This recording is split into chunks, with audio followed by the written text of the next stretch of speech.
Namaskar, welcome to this another episode of Meet the Author. These days we are listening to many uh, issues related to Western intervention in Indian politics. Whether it is on CA, whether on Mr. Arvind Kejriwal's arrest and producing him in the court. We have seen Western media, Western foreign policy experts, and even the governments have passed certain judgments and tried to teach lessons on democracy to India.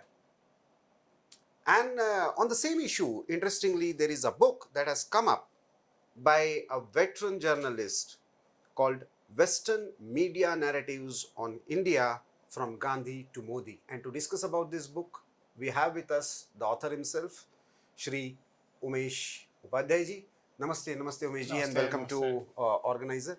Uh, Umesh ji, first of all, why this book, and what was your thought process when you started writing? See, this idea of looking at Western media with a research mindset has been long in my mind. To be very frank, when I was doing my MPhil and research in JNU, this idea was there. But if you ask for an immediate provocation or a trigger, that was during the COVID.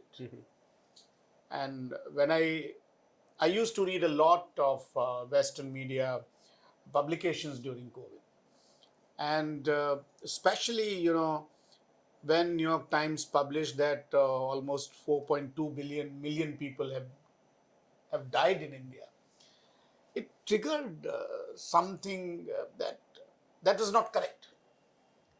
If you see at the ground, you observed Indian media and looked at things here and looked at things in the Western media, dominant Western media publications, you found that they were outrightly negative,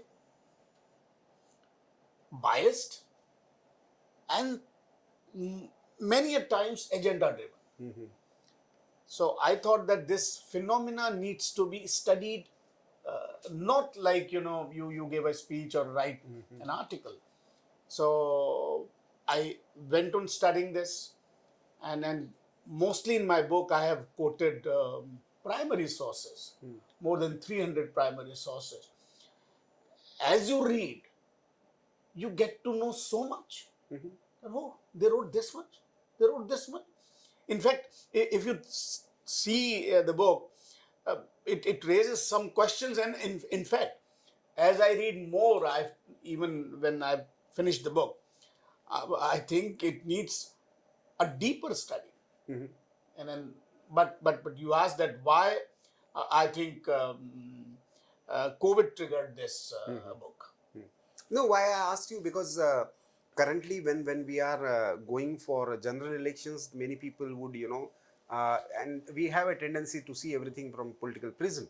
So many would think this to be a more as a political project, and that this is the timing that you are sort of countering.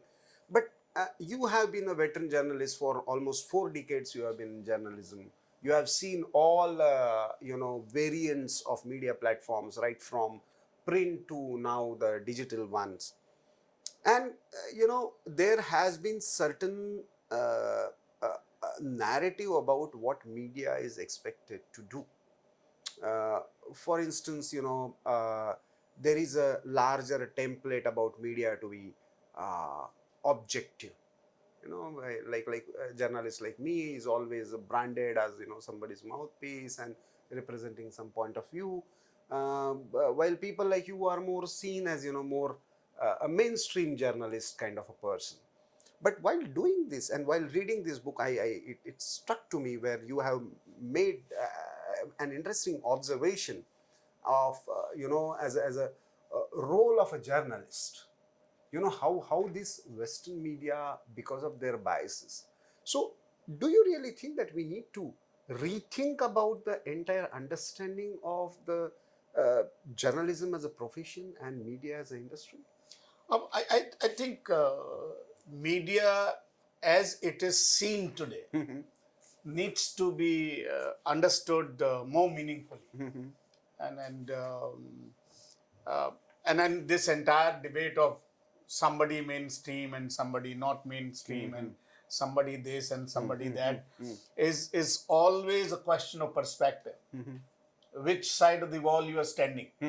So you call who you do call a mainstream?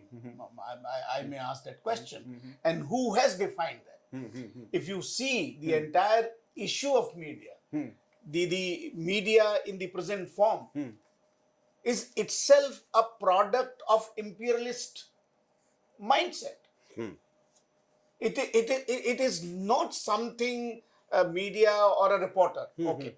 Reporter is not somebody who came to third world countries to look at things as they were. It came that media in last 200 centuries came to these lands to a preset agenda. That is how to nurture these colonies, how to support two objectives of that. One was military objective and the other was evangelical objective.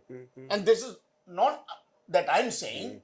You read my book and you will find a number of examples from H.M. Stanley to Vasco da Gama to Columbus. And the specific role of media, particularly. And there was, and I mentioned that in my book, there was a instruction issued to media who were covering India. And I've quoted that. They were asked, look, if something local happens, don't give too much of prominence to that. Murders are happening, dacoities are happening. But even if one evangelist is hurt, that should be covered prominently. And these instructions were given to so-called mainstream, and you're talking about, and I'm talking of pre-independence period. So I think the whole issue of media being a watchdog, an independent entity, is a fallacy. Media is part of the existing power balance in the world. And its only job is to see that this power equilibrium remains as it is, to nurture it, to help it, to save it. No, but as you have said in your book, two critical observations that actually struck me as a media person. One, you said, the real problem is of the origin of the news, the training of the journalist, and the larger ecosystem of related to information gathering or misinformation or misrepresented narratives, whatever you want to call it. And secondly, you said, because of this, the journalists are failing in their duty towards the readers of giving an objective, independent, clear information about certain things. Okay, there can be a space for your opinions. You can have your ideological position, even as a media house, it doesn't matter. But when you are claiming to be independent and objective, and then even your reporting has certain agenda, how did it evolve? What is your understanding, and what should be our response to this? So, number one, what should be role of a journalist? One is, I think, if you are not sensitive enough, if you do not believe in something, you're not a journalist. But your news and views are to be separate. One thing is that. That's very clear. You should see as much as possible, because personal biases, institutional biases do come when you cover an incident. But as much as possible, you remain aloof from that. If as we say, the facts are sacred. Facts are sacred. But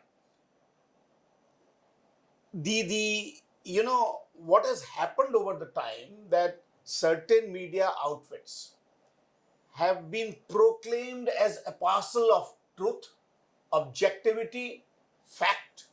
That's not correct. That's a narrative building. That's an image building. I don't want to name them. I've named them in my book. I've talked about Reuters, I've talked about BBC, I've talked about AFP, AP, I've talked about New York Times, Washington Post, and I'm not giving a speech. There are facts. There are stories after stories which prove that they think in a particular manner. They, they have a pre-set agenda to prove certain things. And you know, when I talked of this story of New York Times saying that 4.2 million people have died in India. This is a classic example. That story was done in May, May 2021, May 25, 2021. Prior to that New York Times was hell-bent on saying that government data are to be suspected. So if government data are to be suspected, okay, that's a job of a journalist to look at things. But then how do you prove that government data are not correct? And I think the reason for that is there were more deaths in America, there were more deaths in Europe, there were more destruction. And I think the developed countries could not they were really suspicious of what is happening in India. So they started doubting government data. All right. But if you doubt government data, you give alternate data, give alternate sources. You just can't make a marketing kind of a presentation and you say that, oh, this is so many people would have, infected, so many people would have died. Must have died. See the data and how they play with data. In that May 25 report, they said that around 70 crore Indians are infected. 70 crore is half a population of India. Okay, you say half are. But see the data. Till date today, and we are sitting on 2024, the total data in world which has been infected is around only 70 crore. So how come you said in 2025, 2021 that 70 crores are infected? I mean, how on earth? I mean, do some calculations, na? Then you said that 4.2 million people have died. On that day, the Worldometer data says 3.7 lakh people died. 3.7 and 40 lakhs is quite a difference. I don't understand. I kept on looking at this story, researching this story. Now in December 2023, I again saw at New York Times data. After that, they have stopped reporting about India. In fact, prior to a couple of months before that. Now they say that whatever India is reporting is okay, which is 5 lakh some data, some lakh people, 5 lakh some thousand people died. Now you said 42. In July you said 35 billion. Again, I mean, because you were, now you're saying 5 lakh something. What is true? And if you made a miscalculation, and if you're objective, if you're honest, if you're a professional journalist, I think it is incumbent upon you to tender unconditional apology to India, Indian government, and at least people of India, at least your readers. You owe it to them that you made a serious miscalculation. There is one interesting dimension, you touched upon it a bit, but first time ever I have seen in any of the book written by a journalist where the entire project of media reporting or creation of news agencies itself a colonial project. But more important than that, and a striking thing that I found was that perhaps first time anybody has mentioned it was not just colonialism based on economic interest, but it was also an evangelical project. Of course it was. Of course. You know, you don't have to, I mean, there is no research required. When But the popular perception is that entire colonial expeditions that happen, whether Vasco da Gama or Columbus, it was primarily driven by the economic and expansion of market interest. you read Columbus' diary, he writes clearly that I'm going to East, and he addresses to the prince and princesses. You read that, I've quoted that. You read Vasco da Gama, His diary is also he saying. says that we have come here to seek spices and Christians. All right, you can say these are 300 years ago. Then I've quoted one more person which is regarded as a good journalist in West, Sir H.M. Stanley. Yeah. Sir H.M. Stanley in was- 1896 said that we are going, and he went to Africa, not India. He said we are going there. One Manchester, he was talking about Manchester iron being made, and cotton and other things. That he said, look, we are going there to see Christianity. You read 1911 New York Times article, Boston Herald. What is that? In 1956, Guardian, when Government of India for the first time imposed certain conditions on evangelical activities, Guardian writes, evangelists are again having thin time in India. And what happens in 2023? Time reports when the freedom of religion report comes. It admonishes our elected Prime Minister of India to be more tolerant. Now, so right from Columbus, Vasco da Gama, H.M. Stanley, New York Times, Boston Herald, Guardian, and now Time and all of that.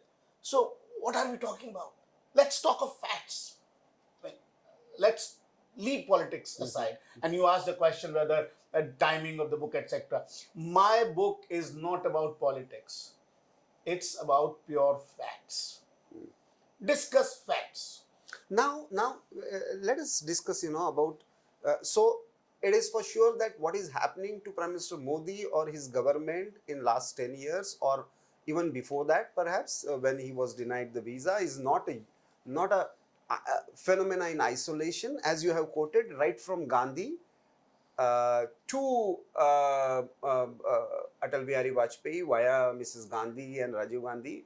You have quoted many incidences, but let us come to because you have elaborated on and kept the focus on the COVID-related reporting, the Spanish flu incident that you have here. I mean, they declared that Gandhi got Spanish flu.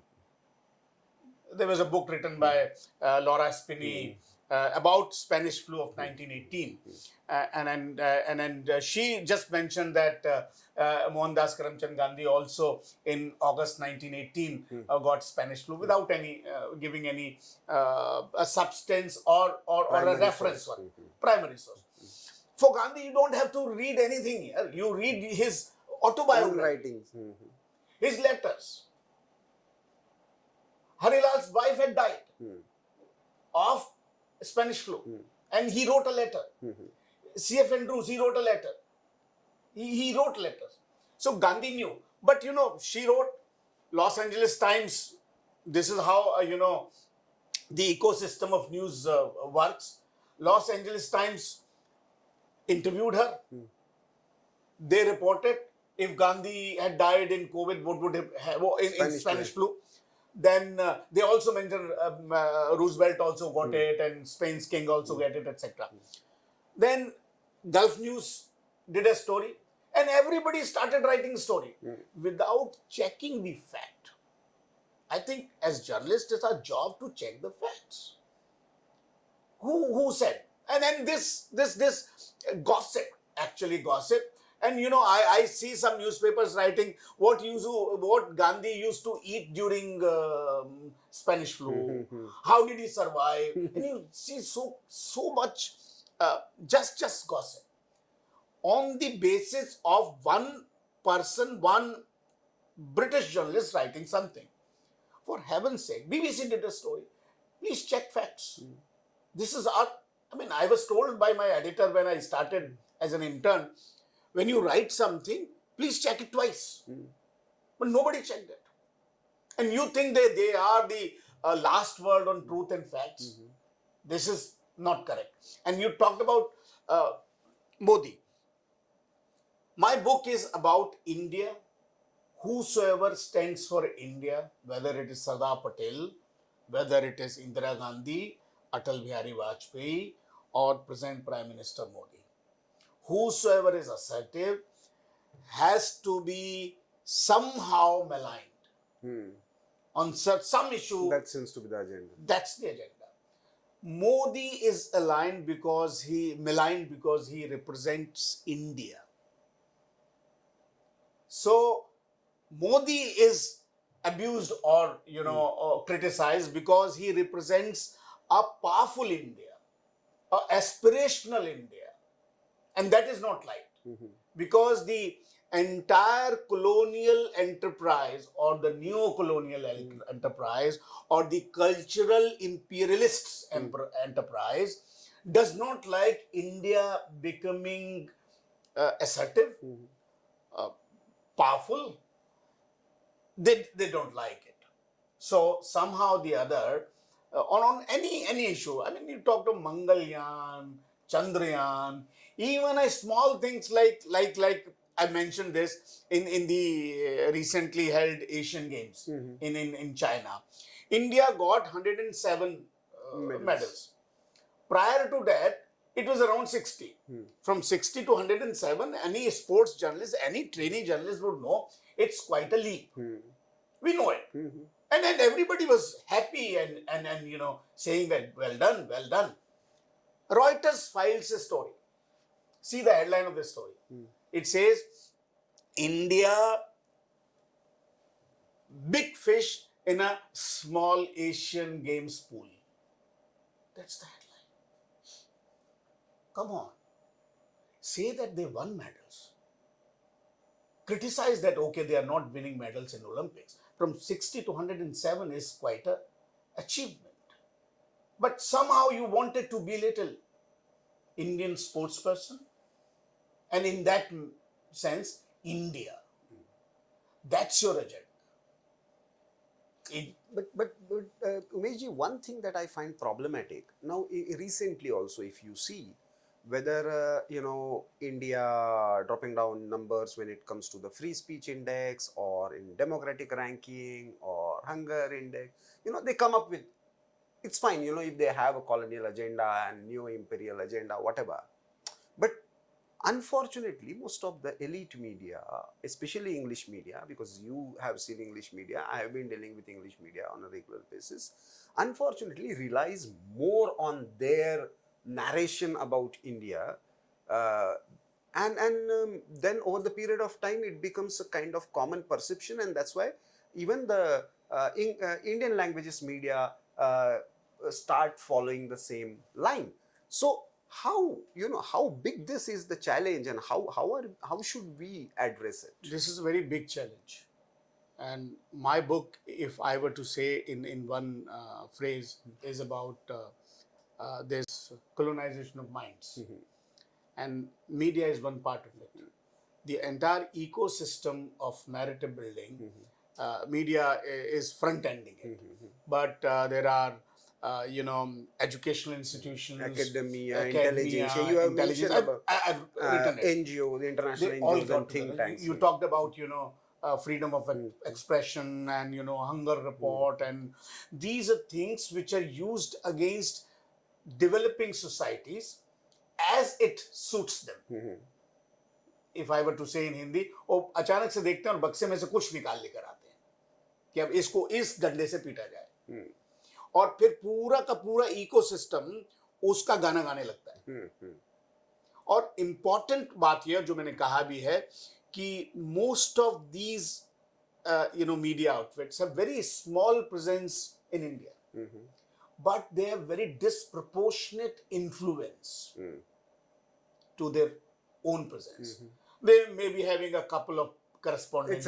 It's like the left intellectuals, sitting in various universities. So, but it makes, because that sound is echoed again and again in local newspapers, because a halo is created, an environment is created where you cannot question them. My question is, why nobody has written about this till date? Why don't you question them? So this is a big narrative building game that we must understand as a democratic society, and we should not fall prey to them.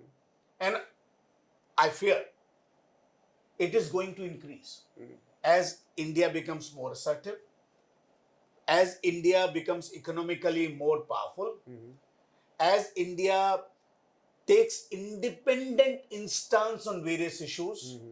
It happened during Ukraine. You can see it.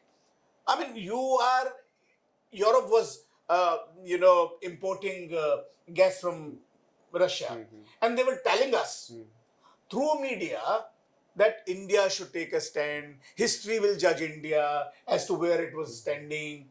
बाबा, मतलब history तो हमको जज कर ही लेगी, लेकिन हमको जहां से सस्ता तेल मिल रहा है और जो हमारा पुराना दोस्त है, क्या परेशानी है इसके अंदर?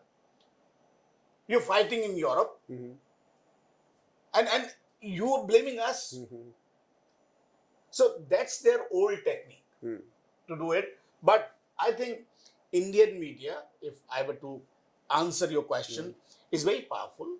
They must look at these sources. Should not accept stories done by them as something which is beyond question. Should not reproduce those stories as they are. Ask questions. Look for resources. Look for sources.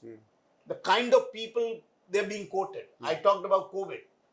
I studied around 230 articles. Oh, you're free to criticize government of India? Oh, fine, that's not a problem. We are a democratic society and freedom of expression is being enshrined in the Indian Constitution, and we are very, proud of that. The issue is, out of 230 articles, who you have quoted? 99% people are those who criticize the government. So is there some sense of balance or not? There is a story that I've quoted. Sanjeev Sanyal, who was at that time economic advisor to the government of India, he still, holds important position in Niti Aayog, Economic Advisory Council. Economic Advisory Council. New York Times took an interview with him of 40 minutes about Shramik specials during the COVID time. Because New York Times too call them, these trains, as virus trains. See, how come you're calling them virus trains? I mean, who gave you this license? But he was interviewed for 40 minutes. Only 3 words are used in that entire story. And Sanjeev had then tweeted this and put that on YouTube, etc.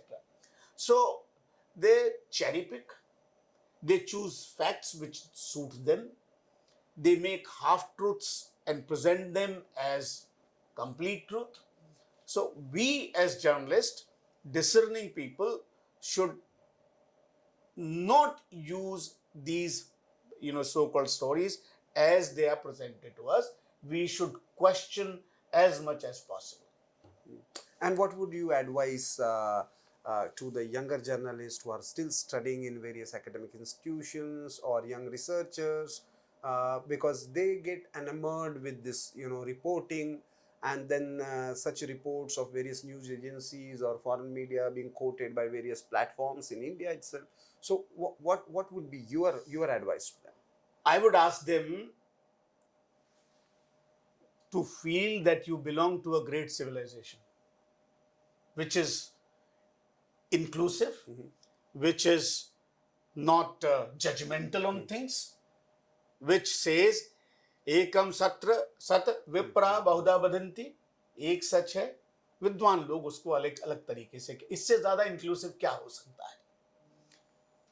Where सत्य को जानने के अधिक रास्ते हैं, हम कहते हैं. So be proud of that. When you are proud of that, look at your civilizational history when you have rediscovered things. And I'm not saying that you should not look at West for if there are certain good things you should not take. There is no harm. We are one civilization ना, वसुधैव कुटुंबकम है ना. अगर वसुधा कुटुंब है तो पड़ोसी से भी आप कुछ लेते ही है ना. लेकिन पड़ोसी के रंग में रंग नहीं जाते. ऐसा नहीं हो जाता कि आप वैसे बन जाते हैं. तो I think question everything, read more, go for the primary sources rather than some expert said something, and then that expert is also from this some institution which has been created for this narrative building. That is important. I think Bharat का journalism बहुत प्रभावी है, बहुत अच्छा है, बहुत स्वतंत्र है. लेकिन ये जो थोड़ा कोलोनाइजेशन माइंड्स हो जाता है और हम आंख बंद करके भरोसा करने लगते हैं, ये छोड़ना चाहिए. हमारे पास इनफ मटेरियल है, फिलोसॉफिकल एनालिटिकल टूल हैं. हमारे तो शंकराचार्य कहते हैं नेति नेति, यह भी नहीं, यह भी नहीं, यह भी नहीं. इससे ज्यादा तर्क और क्या देंगे आप सत्य को जानने का. लेकिन जो ये लोग ये कहते हैं यही सत्य है, उसको सत्य मत मानिए, उसको क्वेश्चन कीजिए, क्योंकि उसके पीछे उनकी मंशा है.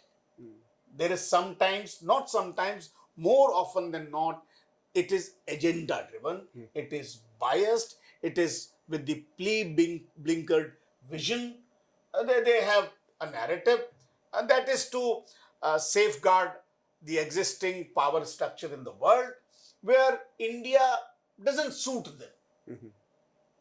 So I think to young colleagues, young journalists, would-be journalists, they should look at things differently than maybe our generation has looked at them.